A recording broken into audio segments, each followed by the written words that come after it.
Hi, I'm Julie from Cultures for Health. Did you know you can make milk kefir at home for a fraction of the cost of what you can buy it for in the grocery store? It's easy to make, and today I'm going to show you how. Now you'll need a milk kefir culture to get started, and there's a couple of types available. There are powdered kefir starter cultures that can be used for a couple of batches, and then there's what's called milk kefir grains, and this is actually the one we prefer is milk kefir grains. Now the term grains is very misleading. There aren't actually any grains in this culture, like wheat, rye, spelt, what we normally think of as grains. Instead, the term grain refers to the appearance of the culture. So as you can see, it's kind of little granules. They actually look like little mini cauliflowers. Now this culture is a mix of beneficial yeast and bacteria existing in a symbiotic relationship. So that's what makes up the culture. We prefer milk kefir grains because they are reusable for an indefinite period of time. This culture can be added to milk over and over again to make a new batch of kefir every 24 to 48 hours. Also, milk kefir grains contain significantly more beneficial strains of bacteria and yeast than the powdered starter cultures. Now, there are a couple of ways to get milk kefir grains. If you have a friend who makes milk kefir, they may be willing to share some of their culture with you. These guys tend to grow a little bit, and so they may have some extras they can share. If that's not an option for you, we also have them available on our website. We ship them in a shelf-stable state, so they are safe to ship, and they arrive just like this. So let's go ahead and get started making milk kefir.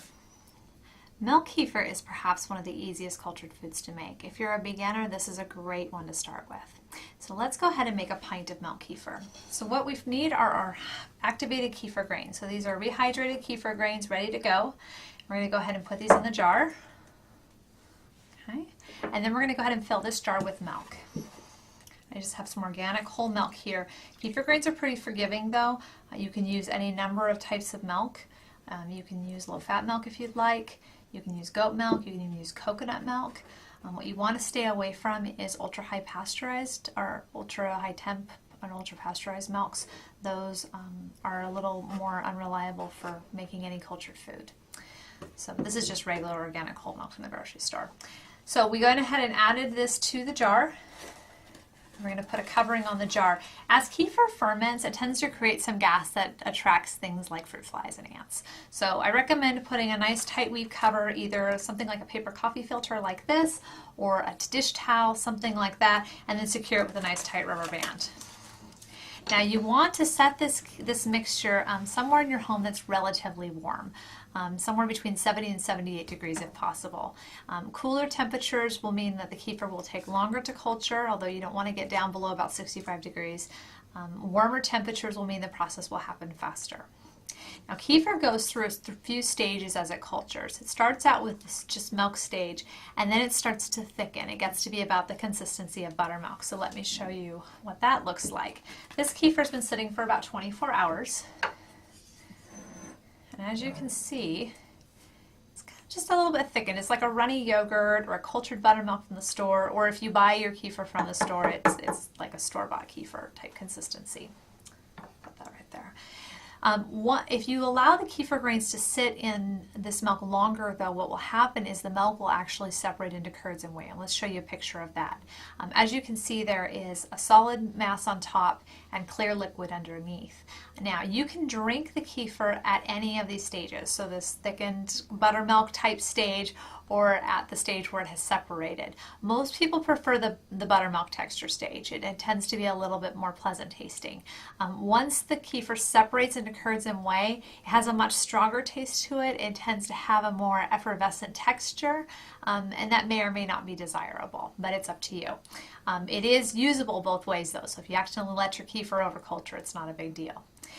So this milk's been sitting with the kefir grains for about 24 hours. It's that buttermilk consistency, and it's ready to go ahead and pull the kefir grains out. So we are going to go ahead and pour, let's move this over a little bit. We're going to pour our kefir through the strainer. Now this is a fine mesh plastic strainer. Plastic is best, but you want a very fine mesh so you don't lose any of your kefir grains. If necessary, you can use stainless steel, although it's not Metal tends to be a little more problematic, but stainless steel is relatively safe.